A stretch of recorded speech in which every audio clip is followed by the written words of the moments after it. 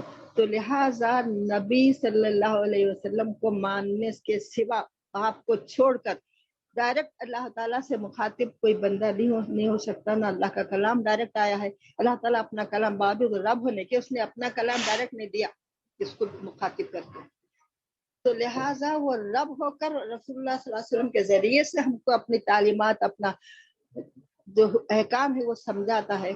خیر یہ ایک الگ ٹاپک ہے، الگ بات ہے وہ، خیر بہرحال۔ تو اب میں اصول حدیث کے سلسلے میں ایک بات یہ عرض کروں گی کہ رسول اللہ صلی اللہ علیہ وآلہ وسلم کی تعلیم دو طرح کی تھی۔ آپ نے اپنے فعل اور عمل سے بھی اس پر عمل کرنے کی صورت سکھائی، اس کا مفہوم سمجھایا، اور قرآن کی تشریح بھی فرمائی، عملی تشریح بھی فرمائی۔ عملی تشریح یہ تھی کہ قرآن میں ایک حکم نازل ہوا، آپ نے اس حکم پر عمل کر کے لوگوں کو دکھا دیا۔ جیسا کہ اگر کوئی قرآن پاک کو کوئی اگر حدیث مبارک کو نہیں مانے تو نماز کیسا پڑھے گا؟ کیونکہ نماز کا حکم تو قرآن پاک میں ہے، رکوع و سجدے کا ذکر ہے، مگر پوری مکمل نماز جو ہم آج پڑھتے ہیں، طریقہ نماز، یہ قرآن میں کہیں بھی لکھا ہوا نہیں۔ تو رسول اللہ صلی اللہ علیہ وآلہ وسلم کے ارشادات کو ماننے سے ہی ہم قرآن پر عمل کر سکتے ہیں، اس کے سوا ہم قرآن پر عمل نہیں کر سکتے۔ تو لہٰذا رسول اللہ صلی اللہ علیہ وآلہ وسلم کے الفاظ۔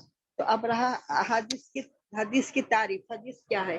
تو اس کی تعریف جو اصول حدیث ایک فن ہے، اس میں یہ لکھا ہے کہ رسول اللہ صلی اللہ علیہ وآلہ وسلم کے اقوال، افعال اور تقریرات، صحابہ کرام کے اقوال، افعال، تقریرات، تابعین کے اقوال، افعال اور تقریرات، تو یہ سب حدیث کہلاتے ہیں۔ تو اقوال تو سب کو معلوم ہے افعال بھی معلوم ہے. اب رہا تقریرات. تقریرات کا مطلب یہ ہوتا ہے کہ رسول اللہ صلی اللہ علیہ وآلہ وسلم کے سامنے کسی آدمی نے کوئی کام کیا اور وہ کام آپ صلی اللہ علیہ وسلم دیکھ کر منع نہیں فرمائے، تو اس کا مطلب یہ ہوتا ہے کہ اگر غلط ہوتا تو آپ ضرور منع فرما دیتے تھے، لہٰذا یہ کام جائز ہے. تو تقریرات کا یہ مطلب ہے. ایسا ہی رسول اللہ صلی اللہ علیہ وسلم کے تقریرات، صحابہ کے تقریرات، تابعین کی تقریر. اب تقریرات کی ایک مثال، تقریرات کو سمجھنے کے لیے ایک مثال یہ عرض کرتی ہوں کہ ایک عید کے موقع پر بی بی عائشہ صدیقہ رضی اللہ عنہ کے پاس چند کمسن لڑکیاں آئیں اور دف بجا کر اپنے خاندانی مفاخر کے اشعار بیان کر رہے تھے، اشعار گا رہے تھے. تو رسول اللہ صلی اللہ علیہ وسلم تشریف لائے تو پھر لڑکیاں آپ صلی اللہ علیہ وسلم کو دیکھ کر آپ کی تعریف بیان کرنے لگی. تو رسول اللہ صلی اللہ علیہ وسلم نے ارشاد فرمایا وہی کہو جو کہہ رہی تھی. تو پھر وہ لڑکیاں وہی کہنے لگے. تو رسول اللہ صلی اللہ علیہ وسلم دوسری طرف منہ پھیر کر لیٹ گئے. پھر وہ بچیاں حسب حال گا رہی تھی دف پر. پھر ابو بکر صدیق رضی اللہ تعالیٰ عنہ تشریف لائے تو بچیاں حسب حال گا رہی تھی. پھر حضرت عمر رضی اللہ تعالیٰ عنہ تشریف لائے تو لڑکیاں فوری اپنے ڈف رکھ کر اپنے ڈفوں کے اوپر بیٹھ گئی. تو رسول اللہ صلی اللہ علیہ وسلم نے ارشاد فرمایا کہ عمر تم سے شیطان بھاگتا ہے. تو اب اس کا یہ قصے کا مطلب یہ ہے کہ دف کا بجانا جائز ہے. اگر ناجائز ہوتا تو آپ صلی اللہ علیہ وسلم ضرور منع فرما دیتے تھے. مگر ایک بات یہ ہے کہ یہاں پر کمسن بچوں کا ذکر ہے. دوسرا مرد آدمی مردانے میں بجا سکتے ہیں، یہ مباح ہے، حکم نہیں ہے. تو دف کے معنی یہ ہوتے ہیں کہ ایک طرفی بازا. ڈھول بول تو دو طرفی بازا رہتا، دو طرفی بازا منع ہے، گناہ ہے. اور دف میں بھی جھاجن چھن چھن کی آواز کی کوئی چیز لگی بھی نہیں ہونا چاہیے، سادہ ہونا چاہیے، یہ جائز ہے. تو ایسے چیزوں کو بھی ایسی بات کو تقریرات کہا جاتا ہے. تو اب تقریرات کے بعد میں اور ایک بات یہ عرض کرنا ہے احادیث مبارکہ کے بارے میں کہ احادیث کی قسمیں ہوتی ہے، کئی قسم ہیں. ایک قسم وہ ہے جو راویوں کا وہ سلسلہ جو رسول اللہ صلی اللہ علیہ وآلہ وسلم تک پہنچتا ہے، وہ حدیث مرفوع کہلاتی ہے. اور راویوں کا وہ سلسلہ جو حضرت ابو بکر صدیق رضی اللہ عنہ نے جو صحابہ تک پہنچتا ہے، وہ حدیث موقوف کہلاتی ہے. اور راویوں کا وہ سلسلہ جو تابعین تک پہنچتا ہے، وہ حدیث مقطوع کہلاتی ہے. تو اس طریقے سے احادیث کی کئی قسمیں بیان کی گئی ہیں، اس کی بڑی تفصیل ہے. تو ایک تو یہ ہے کہ احادیث کا سلسلہ، اور بھی تفصیلات ہیں اس بارے میں کہ اور کون سے احادیث ہیں. حدیث معلق کا دوسرے بھی ہے سب، جس میں کوئی راوی چھٹ گیا وہ حدیث معلق ہے، اور بھی کئی قسم ہیں. اور حدیث میں ایک بات یہ ہے کہ متن حدیث اور سند حدیث. متن حدیث اس کو کہا جاتا ہے جو راویوں کا وہ سلسلہ جو رسول اللہ صلی اللہ علیہ وسلم تک پہنچتا ہے. اور متن کہتے ہیں رسول اللہ صلی اللہ علیہ وسلم کے مبارک الفاظ جو آپ اپنے زبان مبارک سے ادا کرنا ہے. تو اس کی مثال کے لیے میں بخاری شریف کی پہلی حدیث پیش کرنے کی سعادت حاصل کروں گی. بخاری شریف کی پہلی حدیث میں جو سند بیان کی جا رہی ہے وہ یہ ہے کہ پہلی حدیث بسم اللہ الرحمن الرحیم. حدثنا حمیدی قال حدثنا سفیان قال حدثنا یحییٰ ابن سعید بن الانصاری قال اخبرنی محمد بن ابراہیم التمیمی انه سمع علقمہ بن وقاص بن ابی وقاص یقول سمعت رسول اللہ صلی اللہ علیہ وسلم یقول انما الاعمال بالنیات. یہ بخاری شریف کی پہلی حدیث ہے. تو اس میں جو راویوں کے جو نام کا سلسلہ آیا ہے، وہ تمام سلسلے میں جتنے نام آئے ہیں وہ تمام سلسلہ سند حدیث کہلاتا ہے. اور جو حدیث مبارکہ کے الفاظ ہیں انما الاعمال بالنیات، یہ متن حدیث کہا جاتا ہے، یعنی اعمال کا دار و مدار نیتوں پر ہے۔ امام بخاری رحمۃ اللہ علیہ نے اپنی کتاب کی شروعات نیتوں، اعمال کا دار و مدار نیتوں پر ہے سے فرمائی۔ اس کی مختصر تشریح یہ ہے کہ جو عمل جس نیت سے کیا جائے گا وہی کام اس کو ہوگا۔ اگر کوئی عمل کوئی انسان دنیا کو دکھانے کے لیے کریں گے تو وہ صرف دکھانے کے لیے ہوگا اور اس کا اجر نہیں رہے گا، اور جو صرف خالص اللہ کے لیے، اللہ کی رضا کے لیے جو عمل کیا جاتا ہے اس کو اللہ تعالیٰ کی رضا انشاءاللہ تعالیٰ ضرور حاصل ہوگی۔ تو اصل عمل سے زیادہ نیتوں کی اہمیت ہے۔ ایک حدیث میں کہ اللہ تعالیٰ تمہارے چہروں کو، تمہارے اعمال کو نہیں دیکھتا بلکہ تمہاری نیتوں کو دیکھتا ہے۔ تو ہم کو ہر عمل سے پہلے اپنی نیت کو خالصتاً اللہ کے لیے، تمام اعمال کو خالص اللہ کے لیے کرنا ہے۔ تو لہٰذا اللہ تعالیٰ کے لیے جو عمل کیا جاتا ہے وہ اللہ کے پاس قابل قبول، اللہ تعالیٰ بے حد بڑے قدرداں ہیں اپنے بندوں کے اعمال کے۔ تو لہٰذا حدیث میں اور ایک حدیث وہ ہے جس کو حدیث متواتر کہتے ہیں۔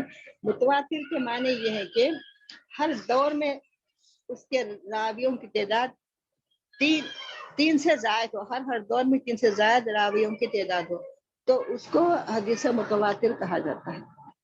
اور اگر 3 سے کم دو صحابہ تو کہنا کسی دور میں اس سے بڑھ کے بھی ہو جائے، کم بھی ہو جائے سلسلے سے میں، مگر کم سے کم آخری سلسلے تک کم سے کم 3 صحابہ رہنا ہے رسول اللہ صلی اللہ علیہ وآلہ وسلم تک، جو محدث ہے ان کے پاس پہنچنے پر۔ تو اس طریقے سے جس کو کم سے کم 3 راوی ہوتے ہیں مسلسل، کہیں بھی بیچ میں ایک جگہ بھی راوی کم نہیں ہوئے، تو حدیث متواتر کہتے ہیں۔ حدیث متواتر کی بڑی اہمیت ہے کیونکہ قرآن بھی ہم کو طریق متواتر سے ہی حاصل ہوا ہے۔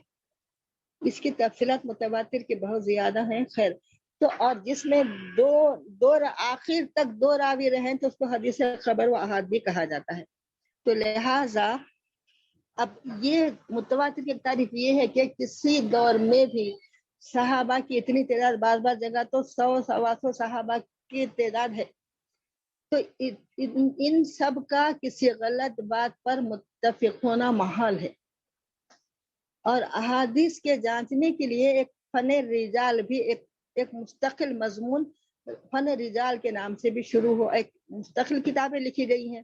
اس میں روایت کرنے والے صحابہ کے بارے میں اتنی تحقیق کی گئی کہ سن کے پڑھ کے حیرت ہوتی ہے کہ اتنی تحقیق بڑی اس سے کی گئی ہے۔ میں ایک ہی مثال عرض کروں گی کہ ایک دفعہ ایک صحابی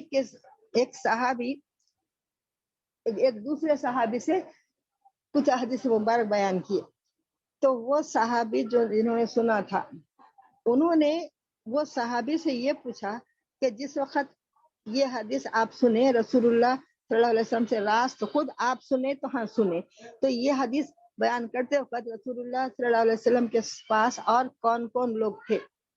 تو انہوں نے بیان کر دیے تھوڑے نام کے فلاں فلاں تھے۔ تو پھر یہ سوال کیا گیا کہ یہ حدیث شریف بیان کرتے وقت رسول اللہ صلی اللہ علیہ وآلہ وسلم کس مقام پر تھے؟ کسی کے سوال کے جواب میں آپ نے ارشاد فرمایا یا یوں ہی بیان فرمایا آپ صلی اللہ علیہ وسلم؟ تو کی تحقیق ہو گئی تو پھر کون کون صحابہ تھے؟ تو حدیث کے لکھنے والے ان تمام انہوں سمجھے، انہیں 5 صحابہ کے نام لکھے، یہ بولتے وقت 5 صحابی اور موجود تھے، ان کے نام یہ ہیں۔ تو پھر وہ صحابہ سے ملاقات کر کے ان کے پاس جا کر ان سے پھر رسول اللہ صلی اللہ علیہ وسلم کے بارے میں، اس حدیث شریف کے بارے میں پوچھا گیا۔ پھر وہ صحابی بالکل یا وہی الفاظ کہے جو پہلے صاحب کہے تھے، اس میں ذرا سا بھی فرق نہیں ہے۔ یہاں تک لکھا ہے کہ رات اور شام، یہ دونوں الفاظ میں فرق ہے، رات بول تو سب لوگ رات بولنا ہے، شام بول تو سب لوگ شام بولنا ہے۔ خیر، اسی طریقے سے اتنی احتیاط کی گئی۔ اس کے بعد میں ان سے بھی وہی سوال کیا جائے کہ یہ بولتے وقت آپ کے ساتھ اور کون کون موجود تھے، ان کے نام لیے گئے۔ پھر ان کو مقام جہاں پر آپ راستے میں، سفر میں یا مسجد میں کہاں پر آپ نے یہ الفاظ بیان فرمائے، اس کے بعد میں پھر اس طریقے سے وہ 5 صحابہ کے پاس بھی جا کر اس کی تحقیق کی گئی، پھر اس حدیث مبارکہ کو لکھا گیا۔ اس کے بعد میں اور رسول اللہ صلی اللہ علیہ وسلم کے زمانے سے ہی احادیث مبارکہ کا لکھنا شروع ہو چکا تھا. یہ بات غلط ہے کہ آپ صلی اللہ علیہ وسلم کی دنیا سے پردہ فرمانے کے بعد بعض لوگ اعتراض کرتے ہیں کہ 100-150 سال کے بعد لکھنا شروع ہوا. یہ ہرگز نہیں, یہ غلط روایت ہے. رسول اللہ صلی اللہ علیہ وسلم کے زمانے میں ہی احادیث مبارکہ کا لکھنا شروع ہو گیا تھا. شروع زمانے میں صرف قرآن پاک لکھا جاتا تھا, جو وہی آپ سناتے رہتے تھے.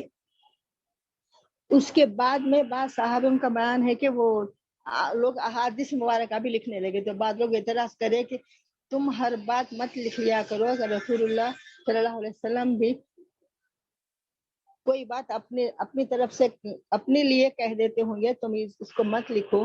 تو پھر وہ صحابی لکھنا چھوڑ دیے, ان کا نام غالباً کعب ہے حضرت. تو اس کے بعد میں پھر لکھنا چھوڑ دیے. پھر رسول اللہ صلی اللہ علیہ وسلم نے پوچھا کہ آپ کیوں چھوڑ دیے؟ تو انہوں نے کہا کہ لوگ یہ کہتے ہیں کہ کوئی بات آپ ایسی کوئی بات آپ جو کہتے ہیں اس کبھی آپ بشر ہونے کی حیثیت سے, ظاہری جو بشریت ہے, آپ کبھی غصے میں ہوتے ہوں, کبھی کسی وجہ سے, تو آپ کچھ بات کہہ دیتے ہوں. تو آپ صلی اللہ علیہ وسلم نے ارشاد فرمایا قسم لکھا کرو, لکھو. پھر اس کا قسم اللہ کی جس کے قبضے میری جان ہے کہ اس منہ سے اشارہ فرمایا آپ نے اپنے منہ مبارک کی طرف فرمایا, اس منہ سے سوائے حق کے کچھ نہیں نکلتا. تو اس کے بعد کئی لوگ احادیث مبارکہ کے لکھنے والے ہو گئے اور احادیث کو اسی طرح جمع کیا گیا احتیاط سے, جس طرح کہ قرآن بڑے احتیاط سے ہم تک پہنچا ہے. اگر احادیث کا انکار کرے تو پھر قرآن کا بھی انکار کرنا پڑے گا ان لوگوں کو جو احادیث کا انکار کرنے والے ہیں, کہ قرآن کے پہنچانے والے وہی ہیں جنہوں نے احادیث پہنچایا ہے. وہی صحابہ کے ذریعے ہم کو قرآن ملا ہے. ہم راست رسول اللہ صلی اللہ علیہ وسلم سے تو قرآن نہیں سنے, صحابہ کے ذریعے ہی ہم تک پہنچا ہے. تو قرآن کے پہنچانے والے وہی ہیں جو احادیث مبارکہ کے پہنچانے والے ہیں.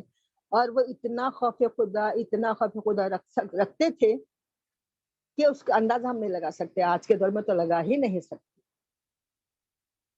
تو لہٰذا اور تمام صحابہ اس قدر متقی پرہیزگار تھے اور ان کو اتنا خوف خدا غالب تھا اور ان کو یہ ذمہ داری کا احساس تھا جو رسول اللہ صلی اللہ علیہ وسلم نے ارشاد فرمایا تھا, بلغوا انی ولو آیا, پہنچا دو میری طرف سے, اگر ایک بات جو معلوم ہو تو لوگوں تک پہنچا دو. تو یہ ایک بات بھی پہنچانے کی ذمہ داری بھی تھی, کیونکہ یہ دن آخری دن ہے, یہ کتاب آخری کتاب ہے جو قیامت تک کے لیے ہے. تو پھر اس کے لیے بڑی حفاظت سے تمام باتیں لوگوں کو پہنچانے کی ذمہ داری صحابہ کرام کی. صحابہ کرام رسول اللہ صلی اللہ علیہ وسلم کی ایسے تربیت یافتہ جماعت ہے جس کو اللہ نے چن لیا تھا, جن کی تعریف اللہ نے قرآن میں فرمائی. صحابہ کے جن سے ہم لوگ احادیث محدثین جس سے احادیث لیے ہیں, تو صحابہ کا مقام و مرتبہ بھی جانا ضروری ہے, کیونکہ صحابہ کے اقوال افعال تقریرات بھی حدیث کی تعریف میں شامل ہیں, اصول حدیث میں. تو پھر صحابہ کا مقام و مرتبہ جو قرآن میں ہے اس کو بھی ہم کو جاننا ضروری ہے. یہ کہ صحابہ کے بارے میں سورہ فتح کی آیت مبارکہ ہیں. اللہ تعالیٰ فرماتا ہے سورہ حدیبیہ کے وقت کی آیات مبارکہ ہیں, لقد رضی اللہ عن المؤمنین اذ یبایعونک تحت الشجر, تحقیق کہ اللہ راضی ہوگا مومنین سے جو آپ کے ہاتھ پر درخت, اور ان کی ید اللہ فوق ایدیہم, اور ان کے ہاتھوں پر اللہ کا ہاتھ ہے. تو وہ مقام صحابہ کا اس کے بارے میں اللہ تعالیٰ نے قرآن میں فرمایا لقد من تحقیق کے یقیناً رضی اللہ عن المؤمنین اذ یبایعونک تحت الشجر. تو اللہ تعالیٰ فرماتے ہیں قرآن میں کہ تحقیق کہ اللہ تعالیٰ راضی ہوگا ان تمام لوگوں سے جو آپ کے ہاتھ پر بیعت کرتے ہیں, جو تمام صحابہ کرام اس وقت موجود تھے. ویسے صحابہ کے بارے میں اور ایک سورہ فتح کی آخری آیت ہے, غالباً آخری آیت ہے, محمد رسول اللہ والذین معہ اشداء علی الکفار رحماء بینہم تراہم رکعا سجدا یبتغون فضلا من اللہ ورضوانا. تو محمد رسول اللہ صلی اللہ علیہ وسلم والذین معہ, اور وہ جو آپ کے ساتھی ہیں. اللہ تعالیٰ تعریف فرماتا ہے صحابہ کی, وہ ایسے ہیں کفار کے مقابلے میں بڑے سخت ہیں, وہ رحماء بینہم آپس میں بہت مہربان ایک دوسرے کے ساتھ. تراہم رکعا سجدا یبتغون, اور جب بھی تم ان کو دیکھیں گے تو حالت رکوع یا حالت سجدے میں دیکھیں گے, یبتغون فضلا من اللہ ورضوانا, کہ وہ ہر وقت اللہ کی رضا اور کے طالب ہے. فضلا من اللہ کے فضل, اللہ کی رضا کے طالب ہے. تو لہٰذا صحابہ کرام کی تعریف قرآن میں صحابہ کرام کے بارے میں رضی اللہ عنہ کے الفاظ آئے ہیں. تو کسی بھی صحابی کے بارے میں ذرا سا بھی دل میں بدگمانی لانا ہمارے ایمان کے ضائع ہونے کا ڈر ہوتا ہے، سبب ہو سکتا ہے. تو لہٰذا صحابہ کرام کے بارے میں رسول اللہ صلی اللہ علیہ وسلم نے ارشاد فرمایا،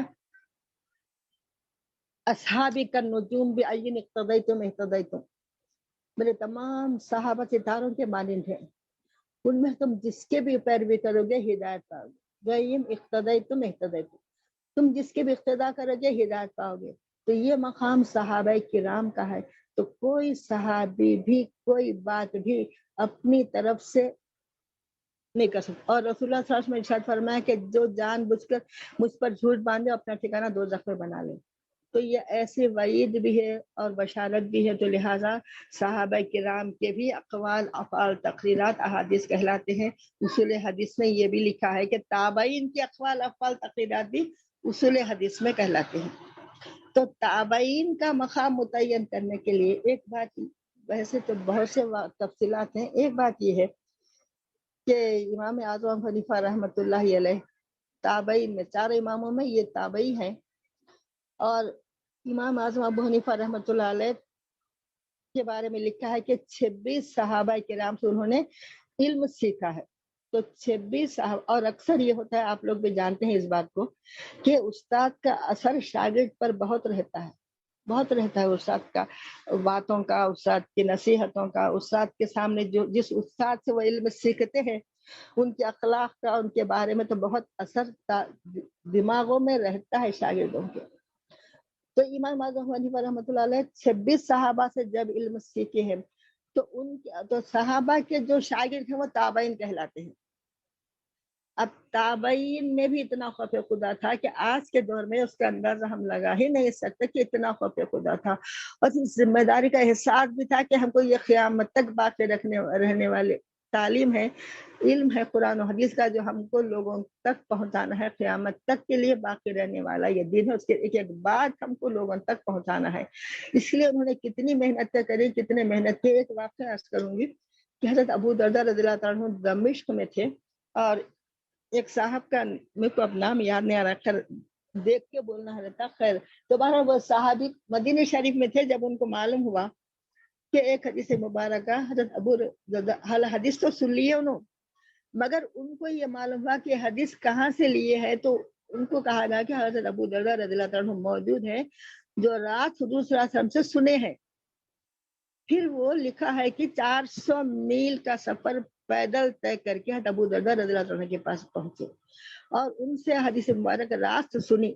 تو اس طرح اتنی احتیاط کے راست حدیث مبارکہ سننے کا لیے اتنا اہتمام، اتنا وہ انتظام کیا گیا کہ 400 میل کا سفر پیدل اس زمانے کا کوئی معمولی بات نہیں. پھر جا کر انہوں نے کہا، پوچھا کیا آپ نے یہ حدیث پاک آپ روایت کریے؟ تو انہوں نے روایت کی حدیث مبارک یہ تھی کہ رسول اللہ صلی اللہ علیہ وسلم نے ارشاد فرمایا کہ جو کوئی علم دین کے طلب میں کوئی راستہ طے کرتا ہے تو اللہ تعالیٰ اس کے لیے جنت کا راستہ آسان کر دیتے ہیں. اور طالب علم کے لیے دریا کی مچھلیاں تک، یہاں تک کہ چونٹیاں اپنے بل میں، ساری مچھلیاں پانی میں، ساری مخلوق اس کے لیے اس کی مغفرت کی دعا کرتی ہے جو علم دین کا حاصل کرنے والا ہے. تو اللہ تعالیٰ ہم سب کو طالب علموں میں شمار فرمائے. تو اس طریقے سے بڑی احتیاط سے احادیث مبارکہ جمع کی گئی ہے. اور ایک واقعہ حضرت امام اعظم ابو حنیفہ رحمۃ اللہ علیہ کی تابعی ہے، آپ سے بھی کچھ احادیث روایت کی گئی ہے. تو ان کے خوف خدا کا ایک واقعہ عرض کرنا چاہتی ہوں کہ ایک دفعہ حضرت امام اعظم ابو حنیفہ رحمۃ اللہ علیہ مسجد میں باجماعت عشاء کی نماز پڑھے اور اس کے بعد اپنے گھر کی طرف چلنے کے لیے نکلے. تو راستے میں سورہ رحمان شروع کر دی پڑھتے پڑھتے. جب گھر کے دروازے کے پاس پہنچے تو دروازے پہ کھٹکا مارنے سے پہلے دروازے کے سامنے کھڑے ہوئے. اس وقت جب کھڑے تھے آپ، اس وقت آپ کے زبان مبارک سے یہ آیت شریفہ نکلی، وَلِمَنْ خَافَ مَقَامَ رَبِّهِ جَنَّتَانِ، اس کے لیے 2 جنتیں ہیں جو اپنے رب کے سامنے کھڑا ہونے سے ڈرے. تو آپ بس یہی ٹھہر گئے اور یہی آیت دہراتے رہے اور آپ کے آنسو جاری رہے اور آپ نے یہ آیت شریفہ دہراتے رہے، یہاں دروازے پہ کھٹکا نہیں مارا نہ داخل ہوئے، بس یہی مبارک آیت آپ ولی من خاف مقام ربہ جنتان پڑھتے رہے اور روتے رہے اس یہاں تک کہ فجر کی اذان ہو گئی، تو پھر واپس پلٹ کر واپس مسجد کو چلے آئے۔ تو صحابہ کا بھی خوف خدا کا، جس کو خوف خدا ہوتا ہے وہ حدیث کے الفاظ میں ذرہ برابر بھی فرق نہیں کرتے، بلکہ من و ان پہنچائی جاتی ہیں۔ تو اللہ کا شکر ہے ہم وہ امت ہیں کہ ہمارے پاس بڑی احتیاط سے بڑے صحابہ کرام کے محدثین کے بڑے تفصیلی واقعات ہے، کس طریقے سے ان لوگوں نے کتنی محنت سے اور رسول اللہ صلی اللہ علیہ وسلم ایک ایک قول کو ایک ایک عمل کو لکھا ہے اور جمع کر کے ہم تک پہنچایا ہے۔ تو یہ اللہ کا انتظام تھا کہ اللہ تعالیٰ کی طرف سے ایسا انتظام تھا کہ صحابہ کرام نے بڑی محنتوں سے احادیث مبارکہ ہم تک پہنچائی ہیں، اور احادیث مبارکہ کی کئی قسمیں بھی ہوتی ہیں، وہ تمام عرض کرنا میرے لیے مشکل ہے، کیونکہ اس کے لیے تو بہت 2-3 دن درکار لگتے ہیں اگر مسلسل بیان کلاس لی جاتی رہے تو بہت اقسام ہیں، بس اتنی اقسام جو میں عرض کرنے کی کوشش کی ہوں میں سمجھتی ہوں کہ سمجھنے والی کے لیے اتنی کافی ہے۔ مزید تفصیلات جو اصول حدیث کے بارے میں ہے وہ بہت تفصیلات ہیں جو اس کو ہم کو وہ نہیں کرنا، یہاں تک کہ ایک بات اتنی ہے، ایک فن رجال میں ایک بات یہ بھی ہے کہ جس سے بھی حدیث مبارک لیتے تھے محدثین کرام تو پہلے یہ پوچھتے تھے کہ انہوں نے کتنا زمانہ رسول اللہ صلی اللہ علیہ وسلم کے ساتھ گزارا ہے، کتنا وقت ان کو نصیب ہوا سرکار کے ساتھ اسلام قبول کرنے کے بعد، پھر ان کا پیشہ کیا تھا، کیونکہ پیشے کا بھی اثر پڑتا ہے انسان کے کردار پر، یہ بھی لکھے ہیں، بڑی تفصیلی واقعات لکھے ہیں اصحاب رجال کے بارے میں۔ پھر ان کے باپ دادا کون تھے، کیا تھا، اس مقام پہ پیدائش ہوئی ہے، اور ان کے رسول اللہ صلی اللہ علیہ وسلم سے ملاقات ہونے سے پہلے تک جو ان کی زندگی کے واقعات تھے اس میں کبھی انہوں نے کسی کو دھوکہ دیا ہے یا کوئی جھوٹ کا احتمال ہوا ہے یا کیا ہوا ہے، تو ان کی پوری زندگی کی اتنی چھان بین کی جاتی ہے کہ جس سے حدیث لیتے ہیں جو صحابی سے، تو وہ صحابی رسول اللہ صلی اللہ علیہ وسلم سے کتنے وقت ان کو ساتھ ملا ہے، موقع ساتھ رہنے کا، کیا کیا ہوا ہے، تو اتنی تفصیل سے حدیث کے احادیث مبارکہ کے صحیح ہونے، صحیح ذخیرہ ہم امت تک پہنچانے کے لیے کیا کیا تحقیقات کی گئی، ان لوگوں نے کتنی محنتیں کی ہیں، کتنا خوف خدا سے کہ ہم تک آج یہ علم جیسے کا ویسا جس طرح قرآن پہنچا ہے حد تواتر سے، بہت سی احادیث بھی حد تواتر سے پہنچی ہیں جس میں 2 راویوں کو خبر و احاد کہا جاتا ہے، اور ایسی بہت سی تفصیلات ہیں احادیث مبارکہ کے لیے۔ تو اللہ تعالی ہم سب کے دل میں اللہم انی اسألک حبک و حب من یحبک و حب حبیبک محمد رسول اللہ صلی اللہ علیہ وآلہ وسلم، تو ہم کو رسول اللہ صلی اللہ علیہ وسلم کی سچی محبت عطا فرمائے کہ اس کے روشنی میں ہم آپ صلی اللہ علیہ وسلم کی احادیث مبارکہ کو سننا، سمجھنا اور عمل کی دعا مانگتے رہنا ہے، کیونکہ گما حق کہوں تو ہم لوگ عمل نہیں کر سکتے۔ اللہ تعالی ہم سب کو رسول اللہ صلی اللہ علیہ وسلم کی تمام احادیث مبارک کا پر عمل کرنے کی توفیق عطا فرمائے، اور ہم سب کو سنتوں کی پابندی نصیب فرمائے، سنتوں کی پابندی ہم سب کے لیے آسان کر دے، اور صحابہ کرام کے واقعات بھی پڑھنا اور سیرت مبارکہ جیسا آج کل آپ سن رہے ہیں وہ سننا بھی بڑی نعمت ہے۔ بخیلا خاموشی صاحبہ سے جو آپ سن رہے ہیں سیرت نبی صلی اللہ علیہ وسلم، اس کے سننے سے ہمارے دل میں عشق رسول اور عشق صحابہ پیدا ہوتا ہے، اور عشق صحابہ عشق رسول ہی وہ نعمت ہے، بڑی نعمت ہے، اللہ سب کو عطا کرے کہ اس کی وجہ سے عمل کرنا آسان ہو جاتا ہے۔ اللہ تعالی ہم سب کو عمل کی توفیق عطا فرمائے۔ وآخر دعوانا ان الحمد للہ رب العالمین، اللہم صلی علی سیدنا مولانا محمد وعلی آل سیدنا مولانا محمد وبارک وسلم۔